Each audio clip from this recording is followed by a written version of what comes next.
Pilot की गढ़ यानी कि राजस्थान और पायलट यानी कि सचिन पायलट, उनके गढ़ से राहुल गांधी ने केसी वेणुगोपाल को बाहर का रास्ता दिखा दिया।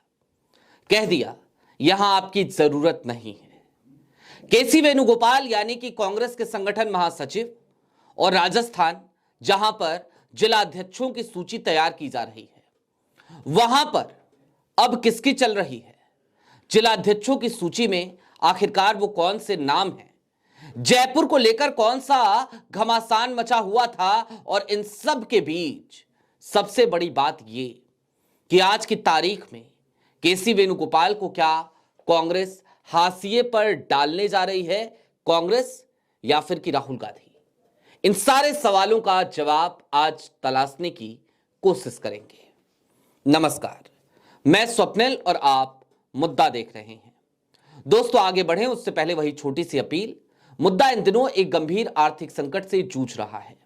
एक तरफ हमारे मेन बैंक अकाउंट्स फ्रीज चल रहे हैं, तो दूसरी तरफ हमारे 2.5 साल पुराने चैनल को हमसे लंबे समय तक छीन कर रखा गया था, जिसकी वजह से डे टू डे ऑपरेशंस में मुद्दा को काफी मुश्किलों का सामना करना पड़ रहा था।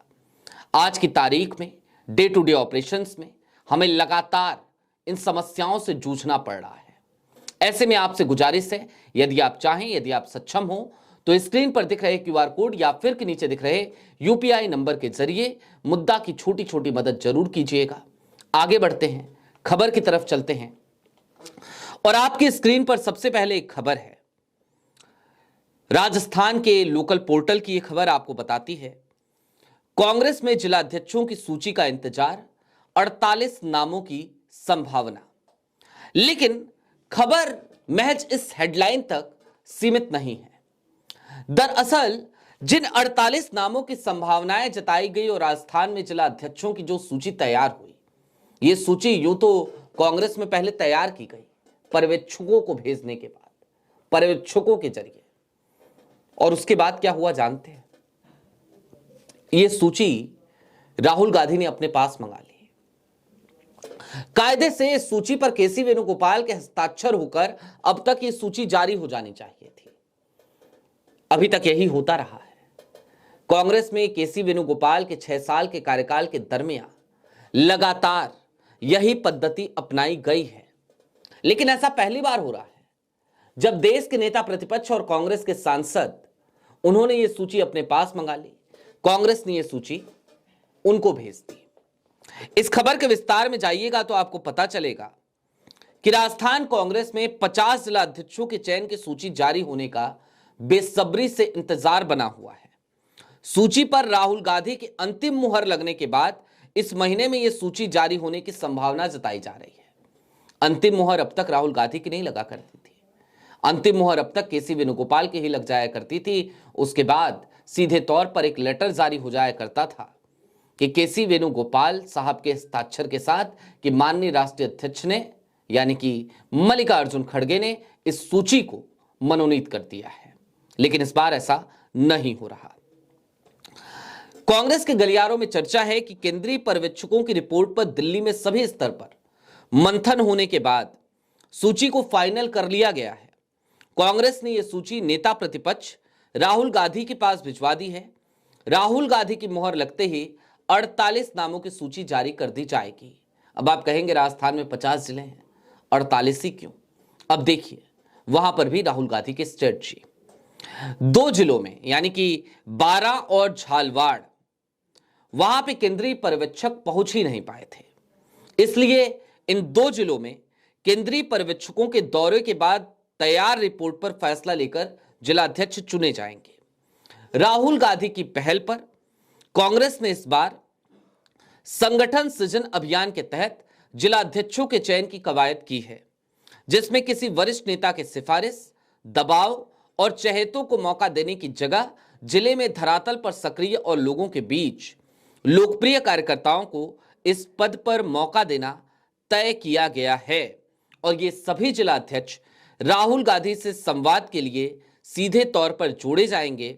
इसलिए राहुल गांधी ने चयन प्रक्रिया के तहत भी केंद्रीय पर्यवेक्षकों में देश भर के वरिष्ठ नेताओं को चयन करने के लिए भेजा था। फीडबैक रिपोर्ट में तीन नामों के पैनल पर प्रदेश के वरिष्ठ नेताओं ने संवाद के बाद अपनी एक टीम को राजस्थान भेजकर गुप्त रूप से लिस्ट में शामिल नामों को क्रॉस चेक भी करवाया था। ये वही कांग्रेस है क्या? लोग कहते हैं ना कि कांग्रेस कैसे सुधरेगी, कांग्रेस में स्लीपर सेल हावी है। मैं खुद भी कहता हूं, निराश रहता हूं, लेकिन आज की तारीख में राहुल गांधी की मेहनत को नकारा नहीं जा सकता। केसी वेणुगोपाल को लेकर मैंने कल आपको एक खबर बताई थी और बताया था कि कैसे केसी वेणुगोपाल को तलब कर लिया गया। कांग्रेस के हेडक्वार्टर यानी कि इंदिरा भवन में लंबे समय तक उनकी क्लास लगी, लगभग 3 घंटे तक की यह क्लास थी। और इस बार उनको उत्तर भारत, राजस्थान, उत्तर प्रदेश, बिहार, झारखंड, उत्तराखंड, इन जगहों के लिए नहीं तलब किया गया था। उनसे लेखा जोखा मांगा गया था तमिलनाडु और पांडुचेरी का। कहा गया था चलिए ना जरा तमिलनाडु पे बात करते हैं, आप दक्षिण भारत से आते हैं ना, केरल से आते हैं ना, तो चलिए तमिलनाडु पे बात करते हैं, आपके इलाके की बात करते हैं, देखना चाहते हैं कि वहां पे आपने क्या कर रखा है। और सनद रहे आने वाले दिनों में केरल में भी चुनाव है, आने वाले दिनों में तमिलनाडु में भी चुनावों की आहट है। और इन सब के दरमियान केसी वेणुगोपाल की चूड़ियां कसनी शुरू की जा चुकी हैं। लेकिन सवाल इससे आगे का है, सिर्फ चूड़ियां कस देने से केसी वेणुगोपाल की मामला समाप्त नहीं होता। आज की तारीख में कांग्रेस की सबसे बड़ी जरूरत क्या है? तो सबसे बड़ी जरूरत निश्चित तौर पर यही नजर आती है कि कांग्रेस में जीएसओ के पद पर जो भी व्यक्ति बैठे, यानी कि संगठन महासचिव, जनरल सेक्रेटरी ऑर्गेनाइजेशन, जो कोई भी हो, वो कम से कम इस तरीके से तो काम करे कि संगठन मजबूत हो। अपने 6 साल के कार्यकाल में केसी वेणुगोपाल ने संगठन को मजबूत नहीं किया है। संगठन हर गुजरते दिन के साथ लचर, हर गुजरते दिन के साथ कमजोर होता चला गया है। केसी वेणुगोपाल उसके बाद भी अपनी कुर्सी से चिपके हुए हैं। गांधी परिवार के साथ अक्सर ही फोटो फ्रेम में नजर आने वाले केसी वेणुगोपाल, कोई उनसे यह सवाल तो करे कि उत्तर प्रदेश में हालिया दिनों में जब जिलाध्यक्षों की सूची जारी की गई तो उन जिलाध्यक्षों की सूची में सबसे ज्यादा पुट किसका था? कोई उनसे यह सवाल तो करे कि आखिरकार ऐसा क्यों हो जाता है कि जमीनी धरातल से नावाकिफ होते हुए केसी वेणुगोपाल के दफ्तर से एक ऐसी सूची हर बार जारी हो जाती है जो कांग्रेस का बंटाधार कराती है। हरियाणा को लेकर मैं कई दफे कह चुका हूं कि हरियाणा में भी जिलाध्यक्षों की सूची के साथ इसी तरीके का खिलवाड़ हुआ और हरियाणा में इससे कहीं ज्यादा खिलवाड़ कमोबेश सीएलपी लीडर और प्रदेश अध्यक्ष को लेकर हुआ। इन तमाम खिलवाड़ों के बावजूद केसी वेणुगोपाल आखिरकार अपनी कुर्सी पर और कितने दिनों तक बने रहना चाहते हैं? सवाल इससे आगे का यह भी है कि आज की तारीख में जब राहुल गांधी इस तरीके से सक्रिय नजर आ रहे हैं, जब वो हर बारीक से बारीक चीज पर नजर बनाए रखे हुए हैं, जब वो लगातार इस तरीके के बयान दे रहे हैं कि अब भारतीय जनता पार्टी के लिए काम करने वाले वो तमाम लोग जो कांग्रेस में आज भी पदों पर बैठे हैं उनको अब किनारे लगाया जाएगा, तो फिर सबसे बड़ा सवाल यह है कि आखिरकार जिन लोगों की नाकामियों की वजह से ये सब कुछ हो रहा है उनको किनारे कब लगाया जाएगा? व्हाट अबाउट केसी वेणुगोपाल, कब होंगे किनारे? आज की तारीख में संगठन महासचिव हो या फिर कि जयराम रमेश हो, इन दोनों के लिए ऐसा नहीं है कि राहुल गांधी के पास विकल्पों की कमी है। संगठन महासचिव के लिए राहुल गांधी के पास अनगिनत विकल्प हैं। कोई सचिन पायलट का नाम लेता है, कोई तरुण गोगोई का, कोई किसी का तो कोई किसी का। नामों की कमी कुल मिलाकर है नहीं। और यदि अलग अलग क्षेत्रों में अलग अलग संगठन महासचिव बनाने हो तो उत्तर भारत में सचिन पायलट एक कारगर नाम है, तो नॉर्थ ईस्ट में निश्चित तौर पर तरुण गोगोई। अगर दक्षिण भारत की बात करें तो शशिकांत सेंथिल जैसा नाम भी है। तो फिर हालिया दिनों में पार्टी में शामिल हुए एक और पूर्व आईएएस गोपीनाथ का भी नाम है। ये तमाम वो काबिल नाम हैं जो आज की तारीख में कांग्रेस को अलग अलग जगहों पर उसके संगठन को जमीनी धरातल के आधार पर मजबूत करने की कुव्वत रखते हैं। और वो इस कवायद में बिना किसी पद पर बने हुए भी कई बार लगे हुए नजर आते हैं। उनकी जिम्मेदारियां संगठन को मजबूत करने की कतई और कतई तौर पर नहीं है, उसके बाद भी वो आज की तारीख में इसके लिए सक्रिय नजर आते हैं।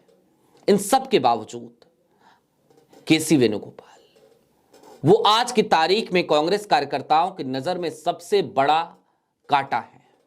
और सिर्फ कांटा नहीं है, बल्कि जमीनी धरातल से अनभिज्ञ केसी वेणुगोपाल आज की तारीख में कांग्रेस के उन तमाम कार्यकर्ताओं के रास्तों का रोड़ा भी है जो कार्यकर्ता खुलकर कांग्रेस के साथ खड़े होते हैं, कांग्रेस के लिए संघर्ष करते हैं, कांग्रेस के लिए लड़ते हैं, कांग्रेस का झंडा उठाते हैं, कांग्रेस के लिए पुलिस की लाठियां खाते हैं, कांग्रेस के लिए अपना सर्वस्व न्यौछावर करते हैं और उसके बाद भी उनके हाथ हमेशा ही खाली नजर आते हैं।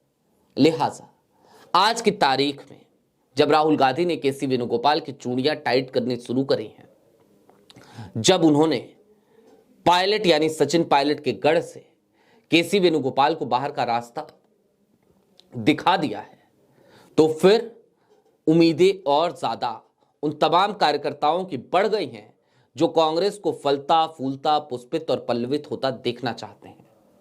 और इसके लिए सिर्फ ये छोटी छोटी कड़ियों में काम करके काम नहीं चलेगा। आज की तारीख में राहुल गांधी को निश्चित तौर पर वो कदम उठाना पड़ेगा जब वो हाथ जोड़ते हुए केसी वेणुगोपाल को ये बोलने की हिम्मत और हिमाकत जुटा सके कि thank you, no thank you, बहुत हो गया आपका, अब आपकी कोई और सेवा हमें नहीं चाहिए। आप ये काम कीजिए, आप वो काम कीजिए, आपको जो करना है वो कीजिए, लेकिन कम से कम कांग्रेस के संगठन को बनाने की जो जिम्मेदारी आपने अपने कंधों पर ले रखी थी, कांग्रेस ने आपको दे रखी थी, अब उस बोझ को आप उतार फेंकिए, क्योंकि आप संगठन को मजबूत नहीं कर रहे हैं। हर गुजरते दिन के साथ संगठन और ज्यादा कमजोर होता जा रहा है। बिहार के चुनावों से आज की तारीख में कांग्रेस के लिए सबसे बड़ा सबक निश्चित तौर पर यही हो सकता है। और कांग्रेस यदि इस सबक को लेते हुए आगे बढ़ेगी, यदि राहुल गांधी जिस मोड में आज चल रहे हैं इसी मोड में आगे चलते हुए भी नजर आएंगे, तो निश्चित तौर पर यह कांग्रेस के भविष्य के लिए बेहद सुखदायी होगा। अगर ऐसा नहीं होता है तो यकीन मानिए आने वाले दिनों में कांग्रेस का हश्र आज से कहीं ज्यादा बुरा हो सकता है, क्योंकि वो तमाम लोग जो कर्मण्य हैं, जो सिर्फ और सिर्फ फोटो फ्रेम का हिस्सा बनना चाहते हैं, वो कांग्रेस का कहीं से कहीं तक कोई भी भला नहीं कर सकते। वो कांग्रेस कार्यकर्ताओं को सिर्फ निराश ही कर सकते हैं। बहरहाल अभी के लिए एक बड़ी खबर थी कांग्रेस के अंदर खाने के सूत्रों से कि आज की तारीख में केसी वेणुगोपाल के पर अब इस हद तक भी कतर दिए गए हैं कि राहुल गांधी ने उनको राजस्थान से बाहर का रास्ता दिखा दिया। शायद ये भी बता दिया कि उत्तर प्रदेश में आपकी मनमर्जी चल गई, आपकी मनमर्जी हरियाणा में भी चल गई, लेकिन अब हम किसी और राज्य में आपकी ये मनमर्जियां चलने नहीं देंगे। आपकी क्या राय है हमें कमेंट बॉक्स में जरूर बताइएगा। अभी के लिए दीजिए इजाजत। चलते चलते फिर वही अपील, चैनल पे नए हो तो सब्सक्राइब करते हुए जाइएगा, सक्षम हो तो छोटी छोटी मदद मुद्दा की उसके मुश्किल हालात में जरूर कीजिएगा। बहुत शुक्रिया।